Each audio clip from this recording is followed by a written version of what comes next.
பிறந்த நாள் முதல் 8 வயது வரை பாலரிஷ்டம். இதுக்கு இடையில் இறக்கக்கூடிய குழந்தைகளை நாம் அந்த இழப்பை தவிர்க்க முடியும். அதாவது 5 வயதில் ஒரு குழந்தை இறக்கிறது என்றால் அதுக்கு இன்னும் 3 வருடம் பேலன்ஸ் இருக்கு என்று அர்த்தம். யாரெல்லாம் இந்த வருமுன் காப்பம் திட்டத்தில் இந்த குழந்தைகளுக்கு சரியானபடி ஜாதகம் பார்த்து அந்த குழந்தைக்கு தகுந்த பெயரை அமைத்துக் கொள்கிறார்களோ அந்த குழந்தை அந்த வாங்கிட்டு வந்த வரன்படி, அதாவது பாலரிஷ்டமாக இருந்தால் அந்த 8 வயது பூர்ணமாக வாழும். அது அற்ப ஆயுள் வாங்கி வந்திருந்தால் 32 வயது வரை பூர்ணமாக வாழும்.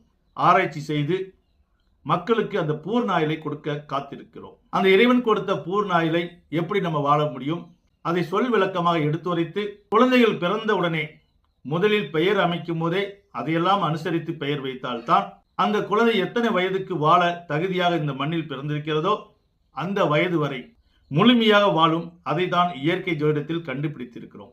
ஆக இனியாவது உங்களுக்கு பிறக்கக்கூடிய குழந்தைகளாக இருக்கட்டும், பேர குழந்தைகளாக இருக்கட்டும், அவர்களுக்கு ராசி நட்சத்திரப்படி ஒரு எழுத்து மட்டும் பொருந்தும்படி பெயர் வைக்காமல் ஒவ்வொரு எழுத்துக்களும் அவர்களுக்கு பொருந்தும்படி அவருக்குண்டான வசிய சக்திகளை நம் பெயரிலே அமைத்து விட்டால் இறைவன் அவர்களுக்கு எத்தனை வயதை ஒதுக்கியிருக்கார்களோ அத்தனை வயது வரை பூர்ணமாக வாழ்வார்கள்.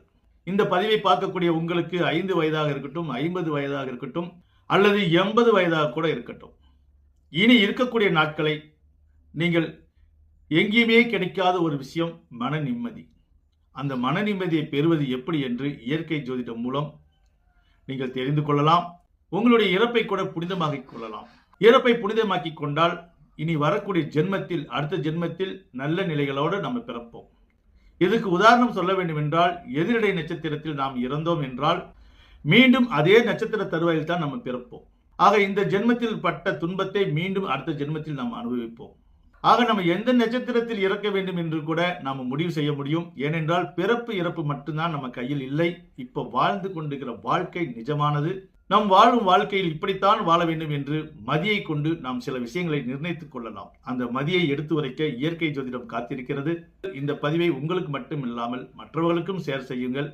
இயற்கை ஜோதிடத்தில் மக்களுக்காக துருவி பல ஆராய்ச்சிகளை செய்து வாழ்க்கையே எப்படி நீடித்து வாழ்வது, வாழும்போது எவ்வளவு சோகங்கள் வந்தாலும் எவ்வளவு கஷ்டங்கள் வந்தாலும் அதிலும் எவ்வளவு சிறப்பாக வாழ்வது என இயற்கை ஜோதிடம் பல ஆராய்ச்சி செய்து மக்களுக்கு எடுத்து உரைத்துக் கொண்டிருக்கிறது. இந்த பதிவு உங்களுக்கு இப்பதான் கண்ணில் பட்டது என்றால் இந்த பதிவை மற்றவர்களுக்கும் நீங்கள் சேர வைக்க வேண்டும்.